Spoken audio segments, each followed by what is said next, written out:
Ma ei tea täpselt, mida ma sulle rääkida tahan. See on selles mõttes hästi huvitav. Et tavaliselt mul on vähemalt olnud mingisugune ettekujutus sellest, millest ma rääkima hakkan. Ma tean, et ma räägin sulle Värav 55-st. Ja ma tean, et ma tahan sulle rääkida küllusest, aga mul ei ole õrna aimugi, mida ma täpselt sulle räägin. Värav 55. Küllus. Ja see on üks sõna, millega me käime nii hooletult ringi. Ja see on nii sürr, kuidas ma vähemalt Eestis olen märganud, et küllust kasutatakse hästi tihti raha sünonüümina. Ja küllus ja raha ei ole samad asjad. Küllus on see hingeline emotsionaalne täidetus ja küllus ei sõltu rahast. Jah, selles mõttes, et kui meil ei ole raha, siis ühest küljest tundub, et on justkui nii raske või ei saa olla tänulik. Samas jällegi tavaliselt need kohad, kus rahaga on keerulisem, on kohad, kus me hakkame rohkem hindama ja väärtustama neid väikeseid immateriaalseid asju elus. Ma ei tea, päikese tõusu, kellegi naeratust, inimesi enda ümber. Et tihtipeale räägitakse, et on nagu kaks äärmust ja ma täna täiega nõustun sellega, et me kogeme küllust siis, kui meil on lihtsam küllust kogeda ja sellele keskenduda, siis kui meil on kas rahaga väga-väga hästi, ehk siis seda on palju ja seda voolab kuidagi muretult peale, et sa ei pea selle peale mõtlema, sa ei pea sellega tegelema. See on võib-olla ka selline juutide printsiip, on ju, miks nad ütlevad, et saa rikkaks selleks, et sa saaksid keskenduda päriselt olulistele asjadele elus. Ja teine äärmus on see, kus meil on rahadega väga halvasti. Ja elu suunab meie tähelepanu seeläbi kohtadele, väikestele asjadele, kõigele sellele, mille eest me ei oska muidu tänulikud olla, mida me ei oska muidu hinnata. Et raha ja küllus on erinevad asjad. Raha annab meile rohkem võimalusi materiaalses maailmas. See annab meile võimaluse elada kvaliteetsemat elu ja teatud mõttes annab võimaluse ka nagu võib-olla hankida rohkem asju või kogeda rohkem kogemusi, mis siis omakorda võivad toita ja täita meie hinge, aga ei pruugi. Et kui sa räägid ka võib-olla mingite väga-väga jõukate inimestega, kes võivad öelda, et kuule, aga sealt sünnib hoopis teist laadi tühjus, et kui mul on kõik maailma võimalused ja ma võin nagu ükskõik mida saada, siis ma saan aru, et on nagu mingeid tühimikke, mida mateeria ja asjad ei täida. Et küllus. Sügav, sisemine, hingeline täidetus, mulle väga meeldib inglisekeelne sõna abundance. See kuidagi kõlab sageduslikult õigesti. Aga küllus, kangelase teekond. Ja see, et me saame seda seisundit tunda ja kogeda ükskõik millal, ükskõik kus, sõltumata välisest validatsioonist. Ja see on see, kus sünnib kõige suurem vabadus. Ja minu meelest, ma ei ole üldse ükskõikne Värav 55 arhetüüpsete kvaliteetide osas. Selles mõttes vahet ei ole praegu, mulle tundub, et siin ei ole isegi mingit vahet, kas ma räägin sellest human designi kontekstis või mitte. Et see puudutab meid kõiki ja see tegelikult kollektiivselt on meie jaoks praegu hästi-hästi oluline. Et kuidas me nii tihti jääme valedesse keskkondadesse, valedesse suhetesse, kohtadesse, kus me tegelikult oleme kunagi kokku tulnud manipulatsiooni ja ohvrirollide ja sükse vingumise, hädaldamise pealt, samastumise pealt ja siis me jääme nendesse kohtadesse. Ja me taas loome neid samalaadseid kannatusi ja me ei astu sealt välja sellepärast, et me ei julge minna oma teed. Kangelase teekond, kus kõige vingem kangelase teekond on see teekond, kus sa võtad vastutuse. Võtad vastutuse oma enda elu kui loomingu eest ja võtad vastutuse oma suhtumise eest. Mina saan valida, kuidas ma mingitele olukordadele, teiste inimeste sõnadele, tegudele, kõigele vastan. Ja mina saan valida, millise reaktsiooni või emotsionaalse seisundi see mingisugune inimene, tema sõnad, teod või mingisugune olukord minus tekitab. Ja kangelase teekond keegi luba, et kangelase teekond saab olema kerge, aga kangelase teekond kasvatab ja seal on kingitusi, seal on väga palju kingitusi. Et suurim vabadus, mida me tegelikult otsime, on olla ise, elada iseendana. Ja seal on nii palju tingimusi, nii palju lugusid, mis peab kõik juhtuma ja mida kõike tuleb saavutada ja kes kõik peavad veel valideerima ja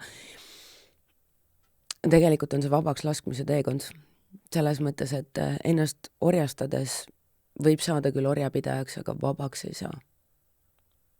Et suurim selline sisemine vabaks laskmise teekond, mis loob tegelikult ka suurima võimaliku vabaduse välismaailmas, algab seest poolt ja algab omaenda nende kurbade lugude ja ohvrirollide, ohvrimeelsuse, hädaldamise, vingumise, revideerimisest. Meil on kõigil, nii sul kui mul, on täna mille eest olla tänulik. Ja väikeseid asju on nii palju, märksime elusana, come on. Ja me tihtipeale midagi peab juhtuma ja alles siis me oskame seda kuidagi hinnata ja väärtustada. Ja kas kõik need asjad üldse peaksid juhtuma, kui me oskaksime hinnata ja väärtustada neid väikeseid hinge täitvaid ja toitvaid, sageli täiesti immateriaalseid asju igapäevaselt. Kes siis elu peaks üldse midagi meilt ära võtma või tekitama meile mingeid elu raputavaid kriise, ma ei tea. Aga me saame valida, kuhu me anname tähelepanu, kuhu me anname energia. Ja me saame valida ka inimesi enda ümber. Et 39-55, kui ma HD võtmes räägin, siis ilmselgelt ma ei ole ükskõikne, sellepärast et 55. väravat maandab 59. värav, jällegi inimsuhted, ehedad ja vahetud või manipulatiivsed. Ja minu marsis on, või noh, mul on emotsionaalkeskuses ripakil 6. värav, mis on ripakil värav defineerimata keskuses ja selle vastas värav 59, siis maandab 55 ja 55. värava vastas värav 39 minu alateadlik Merkuur, mis tähendab seda, et ma ei ole üldse ükskõikne kummagi nende värava ega ka selle transiidi nende kvaliteetide osas. Et julgus elada iseendana, julgus astuda iseendana lavale, julgus olla tänulik ja kogeda midagi veel enne, kui elu sulle selle annab, enne kui elu valideerib sinu seisundi.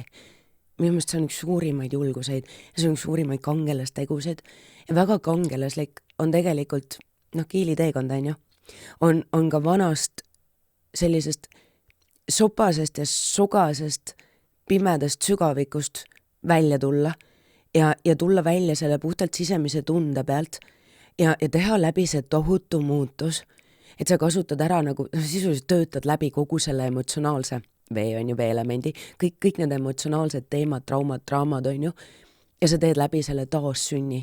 Ja minu meelest 39-55 on üks korralik surma ja taassünni teekond ja just nimelt läbi sellistes emotsionaalsetes sügavikes käimiste asjade läbitöötamise. Ja ühestki sellisest sügavikust ei tule kunagi enam samana välja. Need kohad muudavad ja see on see, kus on nümfist kiiliks, eks ju. Nümf on väga edukas röövputukas vee sügavuses ja nii kui nümf tuleb veest välja, siis tal ei ole enam tagasiteed. Ta jätab kõik maha, kõik oma nümfidest sõbrad ja tuttavad mingisugused mudased augud ja isegi selle toidu, millest ta ennast enne toitus, tal ei ole tagasiteed. Ja ta läheb kookonisse, ta kasutab ära ilmselt ilgani selle vee, mis ta oma keskkonnast kaasa võttis. Ja siis ta tuleb sealt välja täiesti uuena ja kõik on uus. Ja see on täiesti uus maailm, täiesti teine tegelikkus. Nümf ei näe mitte kunagi, nümf pole kunagi näinud seda, mida näeb kiil. Et võimalik, et sa oled ise kogenud neid asju oma elus. Ja kui tihti meie inimestena hoiame kinni nendest teistest nümfidest, me ei lähe, me tunneme iga keharakuga, et on aeg edasi liikuda ja siis me ei tee seda hirmust tundmatuse ees ja oodates mingit validatsiooni, et teised ütleksid, et kuule, see on okei või et me tuleme suga kaasa või et kuule, see on okei, seal on teised kiilid ees ootamas. Aga kas sa peaksid loobuma enda kiili teekonnast lihtsalt sellepärast, et keegi teine ei tee seda muutust läbi või lihtsalt sellepärast, et sa oled kellegiga pikka aega olnud selles mudases, sogases vees. See eestlaste lemmik spordiala, hädaldamine ja vingumine, kui tihti me tegelikult tuleme kokku just nimelt sellise madala sageduse pealt ja kui haruldased ja kui olulised on tegelikult need suhted, kus me räägime oma unistustest ja oleme tänulikud ja päriselt toidame teineteise hinge. Ja kuidas me tihti ei oska neid hinnata või rikume need ise mingisuguse negatiivsusega ära, eks ju. Et kui ehedast ja vahetust kohast me suhteid loome ja kui tihti me tegelikult ka erinevates inimsuhetes püüame näida kellegina, kes me ei ole. Ja mida me sealt käima panemegi sealt käima selle manipulatiivse ahela, kus me paratamatult mängime läbi seda draama kolmnurka ohver, pääste ja agressorit ja taas loome neid sammu kannatusi, millest me tahame vabaneda. Ehk siis värava 55 või siis üleüldse. Värava 55 on tegelikult kogu süke ohvrimeelsuse ema ja sellise kõige suurema vabanemise teekond üldse.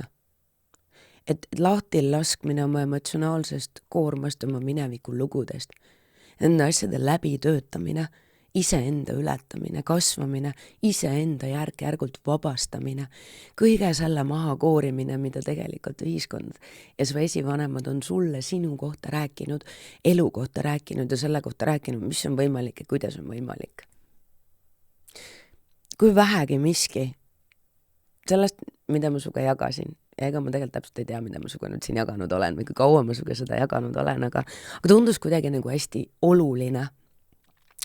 Kui miski vähegi kõnetas sind, siis ma täiega innustan sind. Tühja need aktivatsioonid praegu, aga valideeri ennast ise. Ole päriselt see kõige autoriteetsem, kõige usaldusväärsem autoriteet oma elus. Proovi, mis saab. Ole julge. Mul on nagu hästi meeldinud, ma ei mäleta, kus kohast ma seda kunagi kuulsin, aga mind on kuidagi hästi saatma jäänud mingi suke kõlks, et God's love brave women. Laienda seda, see on siis, ma arvan, et sootu värk on ju. Aga et kui kangelane läheb oma teele, siis elu tuleb ja toetab. Usu endasse. Täiega tee see samm. Ära sure nümfina, ära jäta ennast võimaluseta sirutada need tiivad ja näha seda teist tegelikkust. Ägedat seiklust sulle, ägedat teekonda sulle.